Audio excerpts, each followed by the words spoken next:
So as a follow-up to the last video, I was really excited to get some naturally aspirated acceleration runs, having fixed that vacuum leak, and I noticed pretty poor performance, which I think could be chalked up to the tune being adjusted for the supercharger.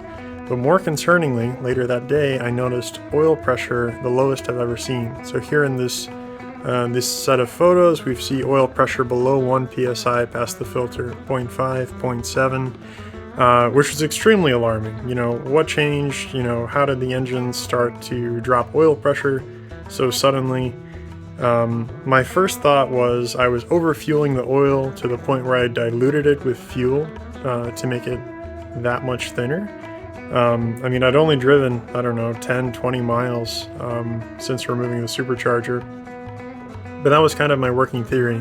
So what I did was I changed the oil and, you know, let it warm up with the fresh oil, watch those oil pressures kind of drop steadily as the car warmed up.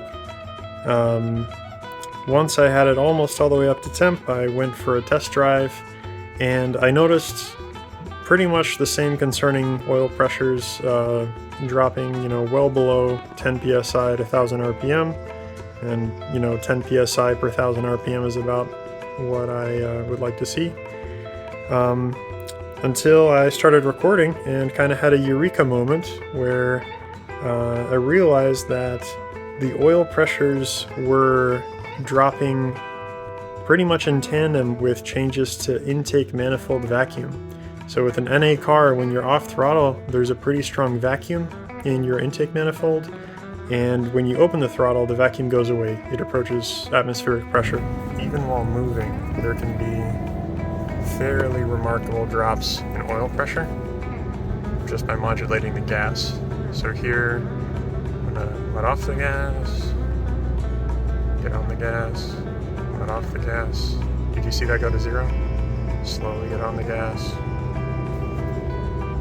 And that I have less explanation for. There we go, just went to 0. So that clued me into, you know, it's not something necessarily wrong with the engine or the oil, but it is something to do with intake vacuum. And that's when I realized the way that I fixed my vacuum leak of a loose breather and open port on the intake manifold was I plugged my breather into the intake manifold. And you're not supposed to do that. The breather is supposed to be exposed to the atmospheric pressure before the throttle body. So it's never meant to see vacuum. So immediately my theory jumped from something wrong with the oil, etc., to the breather exposed to vacuum was competing with the oil pump for oil pressure. For basically, you know, the oil pump is trying to suck oil at 10 psi, but it's got this competing vacuum, so to speak, trying to keep the oil in the oil pan. So I was like, okay, well, I gotta fix that, but at least I have an explanation. Then I thought more about it and about how drag racers sometimes intentionally pull a vacuum in their crankcase. I was curious what that would do to their oil pressures.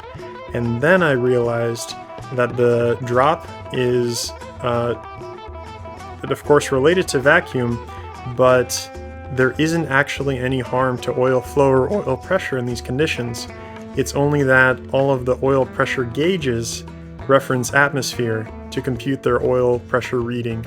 So if you, let's say, have 5 psi of vacuum, we'll call it, below atmospheric pressure in your crankcase where the oil is, and your pump normally pulls oil out at 10 psi at your 1000 rpm, then if you combine these two realities, it will be the oil, so to speak, starts at negative 5 psi, you add 10 psi to that, and your external oil pressure sensor is going to register 5 psi. Because the oil pump's only, so to speak, adding 10 psi to the pressure in the crankcase. So, very long kind of detour and a worrying few days, but I learned a lot about what vacuum in a crankcase can do, especially to sensor readings. So with that, back to the regularly scheduled programming of putting the plumbing together for the SC14 Supercharger. I spent way too long on this, but I just made a cork out of aluminum. Alright, so I've brazed that on, so it should be sealed. Quite a lot of smoke coming up from the probably soot and oily particulate that was inside of this charge pipe. So I'll set up a fan to air this out. For this step, I traced out the original gaskets. Almost completely traced them out. Then I'll be cutting them out and probably drilling the holes with a step bit or something. Alright, so using some Felpro gasket material, tracing the designs with a pen and cutting them out with scissors. I've got the correct shapes for the inlet and outlet gaskets for the Supercharger. The holes I'm planning to make using a step bit, which should make pretty short work of the felt gasket material.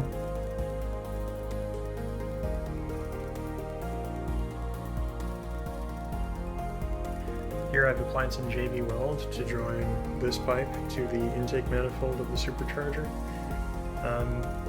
I know it's not going to be the strongest bond, but this is the low pressure side, so all it needs to do is be airtight, yeah, have a pretty good feeling about this. Gonna let it set for 24 hours. Okay, I've got all of the plumbing mocked up, so we've got it from the intake to the intake baffling, the cloth thing, U-turn, here's the MAF, here's the first of the two T's.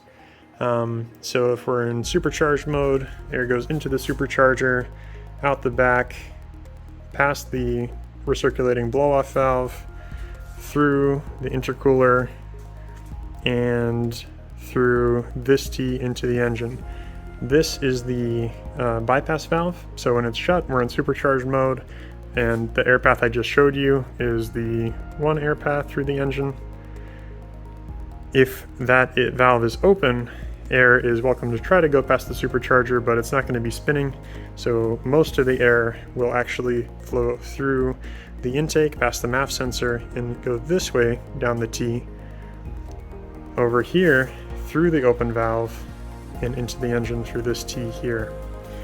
The only other notes, the recirculating blow-off valve is a much easier to see setup, all of the blue piping basically.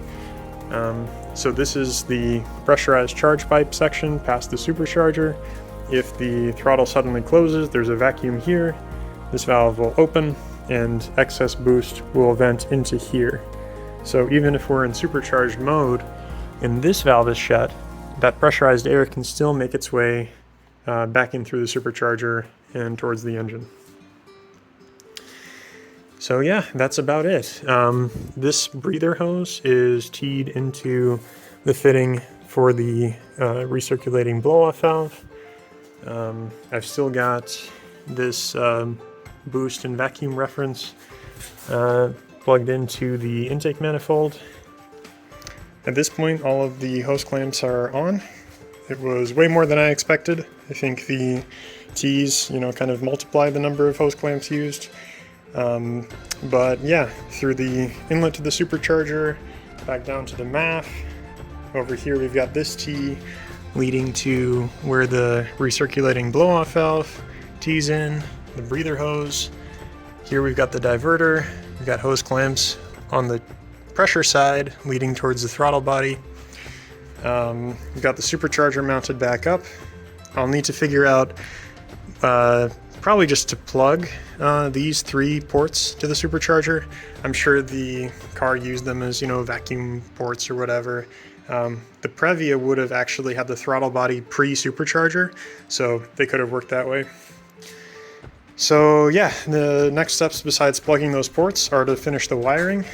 For the supercharger clutch, it only needs a 12-volt signal to engage, and the ground could just be grounded right here. So I only have to run one wire into the cabin for the switch. The diverter valve that I'm installing needs to have either positive polarity or reversed polarity, depending on which way I want the motor to turn. So I'll need to run both of those two wires into the cabin for that momentary switch. But yeah, it's coming together.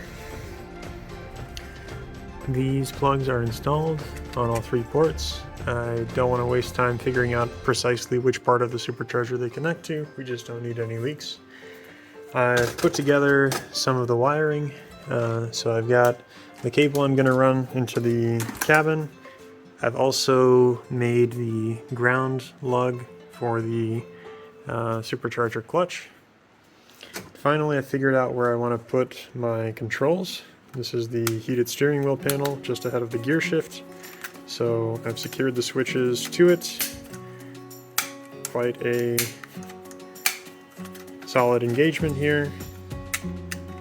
And yeah, it seems like they're not going anywhere. So the last step is going to be take apart part of the fender, get this wire snaked in there, and then we should be very close. Here's one of the most annoying parts of car work, getting electrical wires through firewalls. So I'll show you my process and how I'm feeding it through that grommet above the gas pedal.